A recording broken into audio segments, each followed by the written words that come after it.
This podcast is a work of historical interpretation.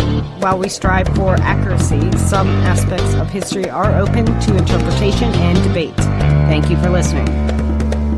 We're recording. We are, but I don't even have my headphones plugged in yet. Oh, well, then I can say whatever I want. Don't you usually? Yeah. I'm pretty sure you usually say whatever you want. Yep. Welcome to Time Tellers, where history whispers its stories. Today we illuminate the radiant yet tragic legacy of one of science's most iconic figures, Madame Marie Curie, and explore how her groundbreaking discoveries paved the way to an unforeseen and tragic consequence, the story of the Radium Girls.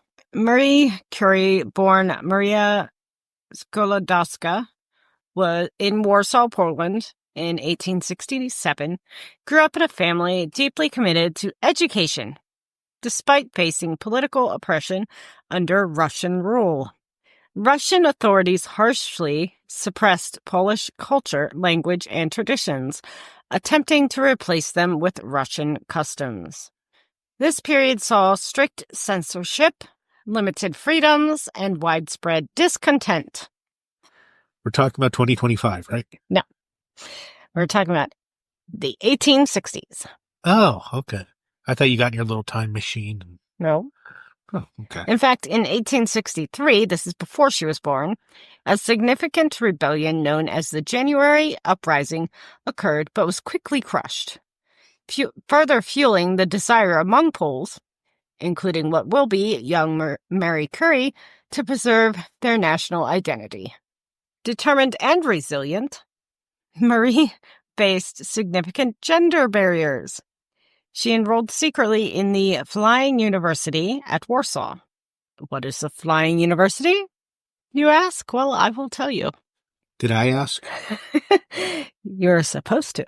Oh, okay. I forgot to write that in your script that I don't write for you. It's because you know I would ignore it.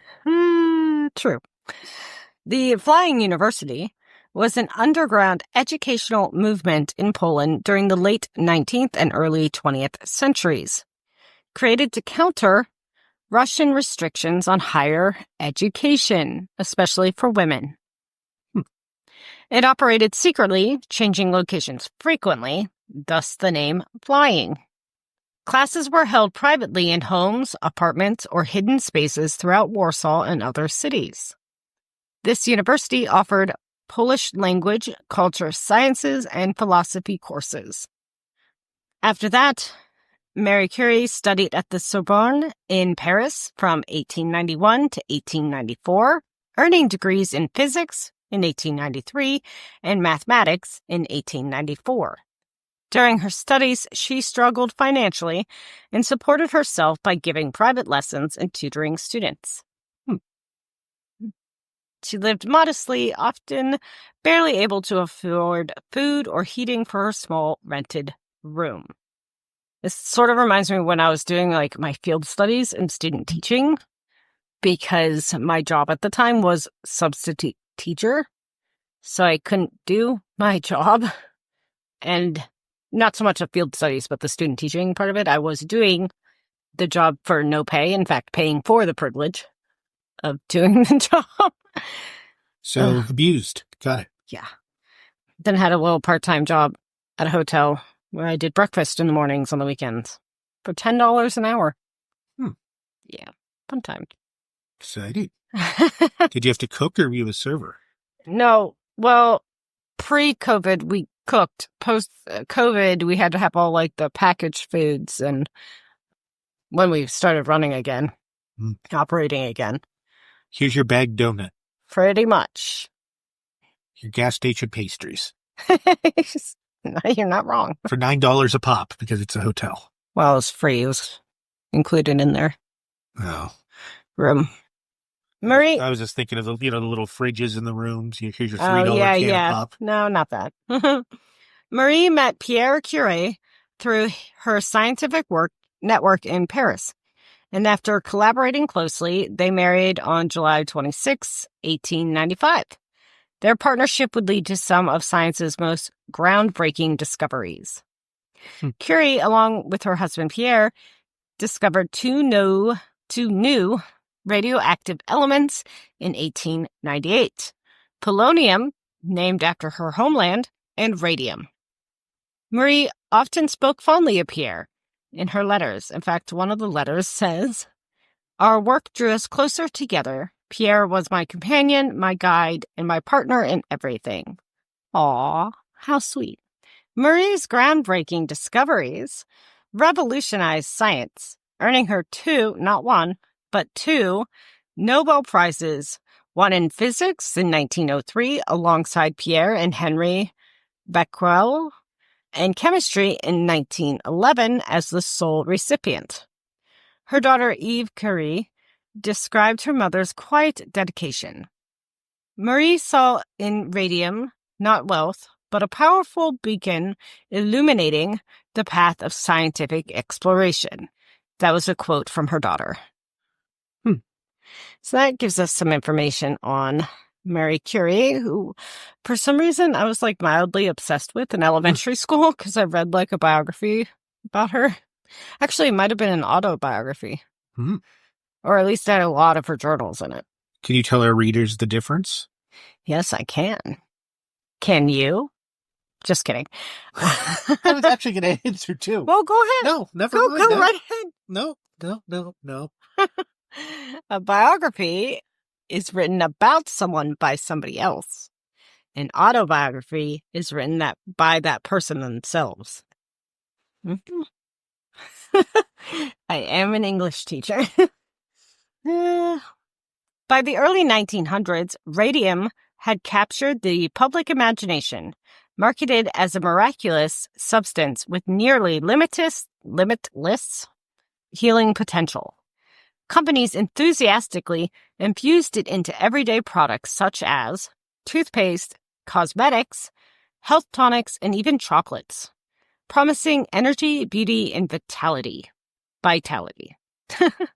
Popular culture embraced radium wholeheartedly, featuring its eerie glow in songs, films, and advertisements that romanticized its supposed restorative powers, entirely unaware or unconcerned with the deadly dangers lurking beneath its mesmerizing allure. Very mesmerizing. Several prominent brands and companies became famous and later infamous for their radium-infused products in the early 20th century. One of those companies was Radithor, which was marketed as a health tonic. It was essentially radium-infused water. Yummy. Yeah. Produced by the Bailey Radium Laboratories, it promised to cure fatigue, arthritis, impotence, and other things. Though Radia Cosmetics was a popular French cosmetic line, included a radium-infused face cream, lipsticks, powders, and toothpastes. It claimed to rejuvenate the skin and enhance beauty. Undark paint, produced by the United States Radium Corporation, Undark was a luminous paint primarily used on watch dials and clocks. This is what is most notorious associated with the tragic of the Radium Girls, which we will talk about in a little bit. But two others, real quick here. We have Does this get into the dishes and stuff too? I don't know if I actually talk about the dishes. Yeah, you're right, because it was on it was around that same time frame. Yeah, because it was illuminating, and it was like a fun, what's the word I'm looking for? Niche. Yeah, I have some. Does that count? Really? Yeah. Do you want me I to bring hope you it? Put it don't right use here? them. No, they're Do sitting you in eat a off of box. them? No, they're in a box somewhere. I was going to say, don't eat off of them. Wow, are you saying you care about me? Well, you can eat all you want off of them. Never mind, I take it back.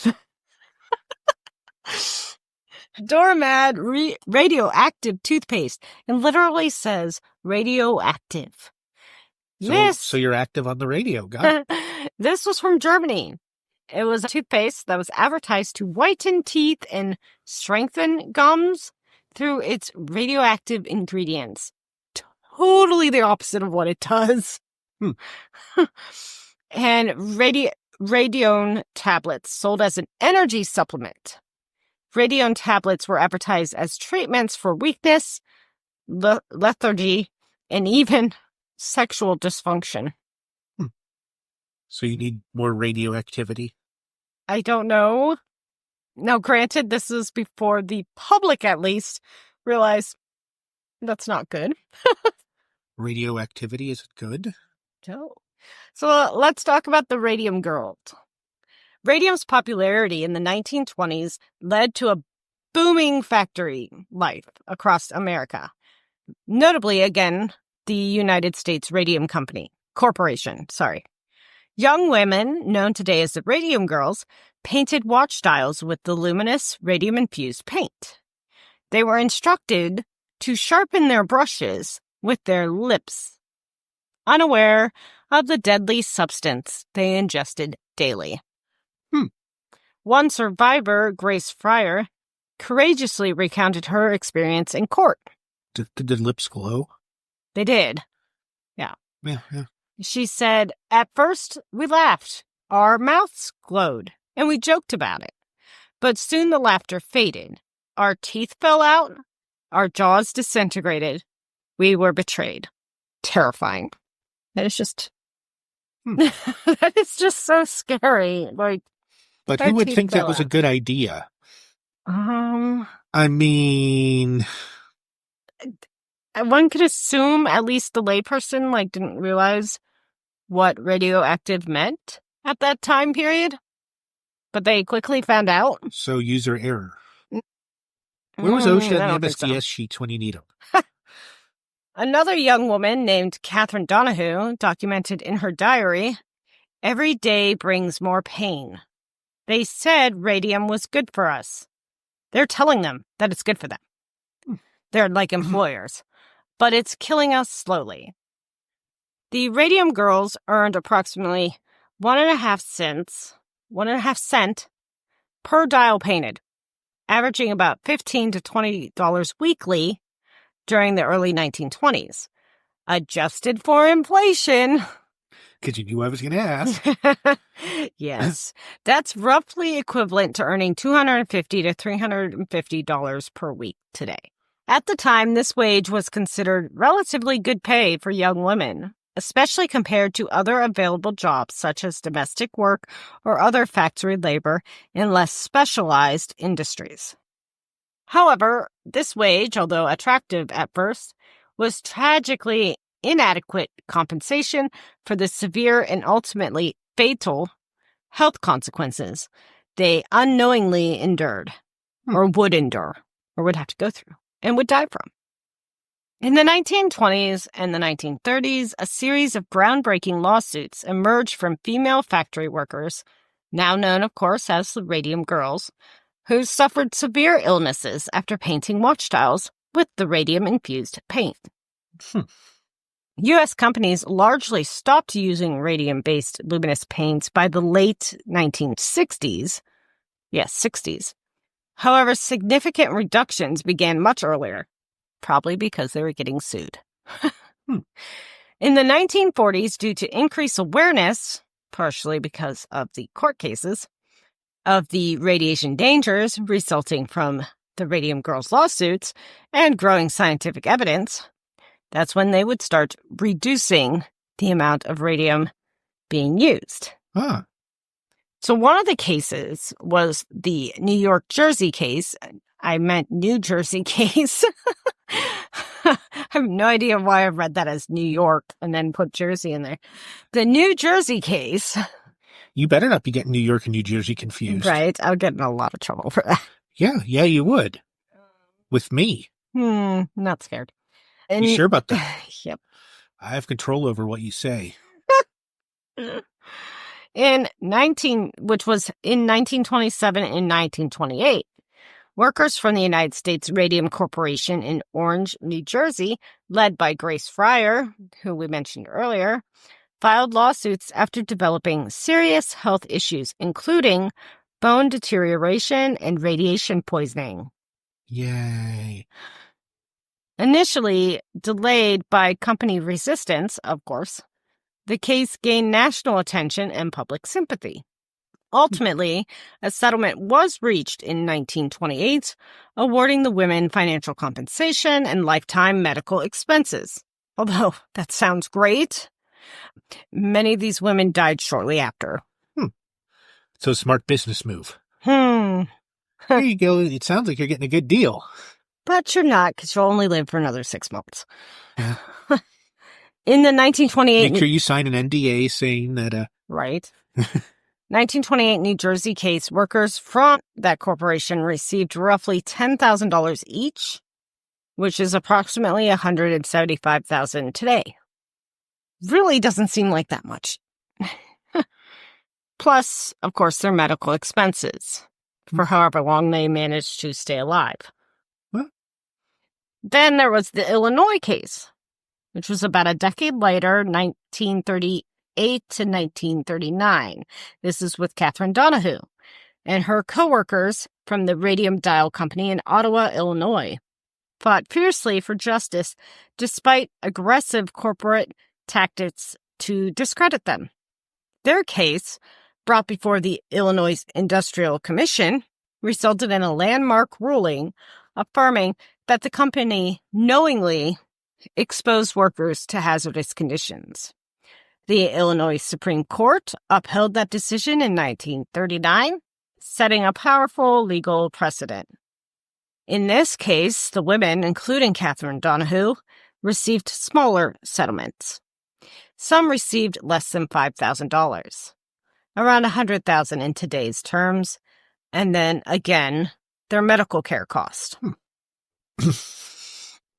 Back to Madame Curie, though. Back on topic. They're both our topics. They're both our topics. They are connected. They are very much connected. Did they ever meet each other? No. Very much connected. They are very much connected. Especially with this next section I'm going to talk about. Oh, so I should have read ahead in the script. As if. Madame Curie herself suffered prolonged radiation exposure, ultimately succumbing to aplastic anemia in 1934. So this is after the first case, but before the big one in Illinois. Now my dad's calling. Well, you better answer it. Hold on. We can have an extra week between phone call episodes. Gosh. Hello? Oh, now I lost my place. Way to go. Her pioneering work unknowingly contributed to the Radium Girls tragedy, highlighting humanity's delicate balance between scientific discovery and ethical responsibility. Historian Kate Moore, author of The Radium Girl, emphasizes, quote, Curie never fully realized radium's risk. Her intent was purely scientific, yet society's careless embrace of her discovery revealed tragic consequences, unquote. And this is a really good book. I just bought it for my middle child. She requested it. Did you already read it? I don't think I've read the whole... Unless, actually, I think I did, but I borrowed it from the library. How else would you say you knew it was a good book? I borrowed it from the library, though. So, and she requested it, so I was like, I may as well just buy it. What's another book, you know? Right. I have so much space in my house. You're going to get a storage trailer and turn that into just books? Into my own library? Yeah. When Curie passed away, the scientific community was increasingly aware of radium's harmful effects. However, full public recognition and legal acknowledgement of these dangers emerged primarily after her death.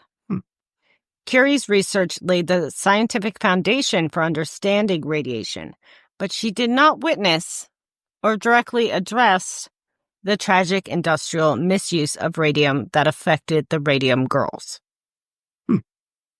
Plus, she was in Europe, I believe. This is, before modern-day 24/7 news and social media. So, what's that? I have no idea.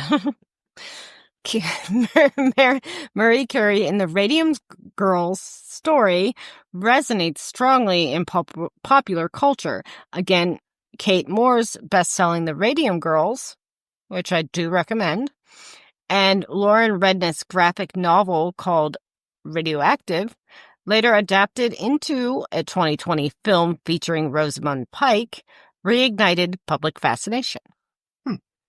The Irish band The Clockworks captured the Radium Girls' plight in their haunting song, Radium Girl. Have you ever heard it? No. I haven't either. I'm going to have to listen to it. Well, then how'd you find it to include it in the article? I looked up information on pop culture's references to the Radium Girls. There's this thing called the internet. Oh. Yeah. So anyways, that their song underlines the ongoing resonance of this dark historical episode. Marie Curie's groundbreaking achievements illuminated a path forward in science. Yet, the Radium Girls suffering starkly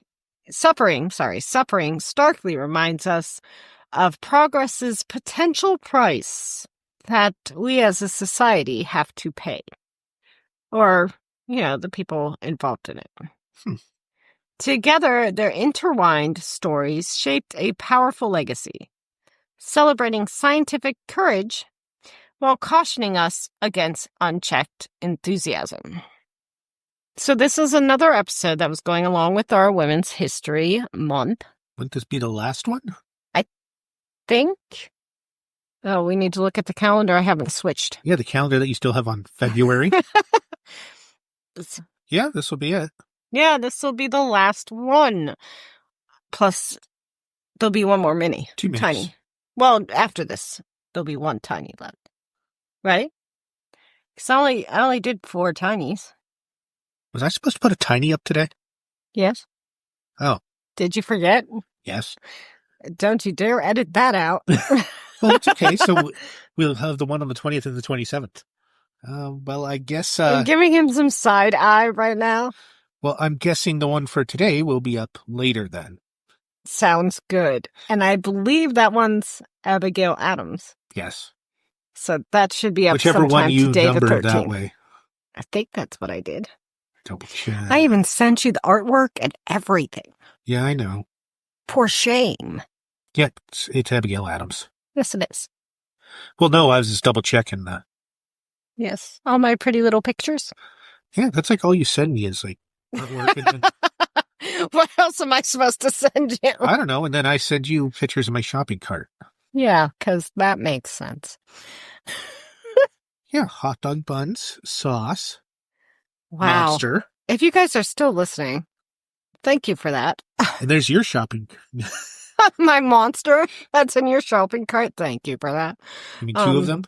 I will take donations of Monster or Celsius or coffee if anybody wants to send any of those in. I basically run on caffeine and whiskey. Those are like the opposites. And wine, of course. Yeah, I know you whine enough. So don't forget to check out the rest of our Women's History Month episodes, including the tinies. And yeah, I mean, we're on Facebook, we're on Instagram. I have my Substack, the Renaissance Report. You like that. That was a good one. Yeah, I know. It needs the album of you playing nothing but lute. Okay, don't know what he's talking about. You need to record an album called The Renaissance Report where it's just you with a lute. I don't know how to play the lute, so that's going to work really well. Like you said, anybody has to listen to it. I wouldn't, because I don't know how to play that instrument. So you can We're just put also up an on album Blue of silence. Sky, so check out Blue Sky, because that's really awesome alternative to the formerly known, the social media formerly known as Twitter account. We have our TimeTellersHistory.com website. We have TimeTellersPodcast at Gmail. And we have our Patreon. We have the Patreon that I always forget about. And the MySpace page. What? He probably does have a MySpace page set up. I wish I could get on my MySpace still. Why? Can't you just tell it to, reset your information for you? I don't have that email anymore. It was like neo. it was like a Roadrunner email from high school. I wouldn't even know. I have no idea. Even if I could just find the page, I could like screenshot stuff I wanted. We'll go to the Wayback Machine and find it. I'll try that. It'll be there. You'll have to show me how to do that. Okay, fire it up. Okay, so join us next time on Time Tellers as we continue to uncover history's whispered truths. Okay, bye.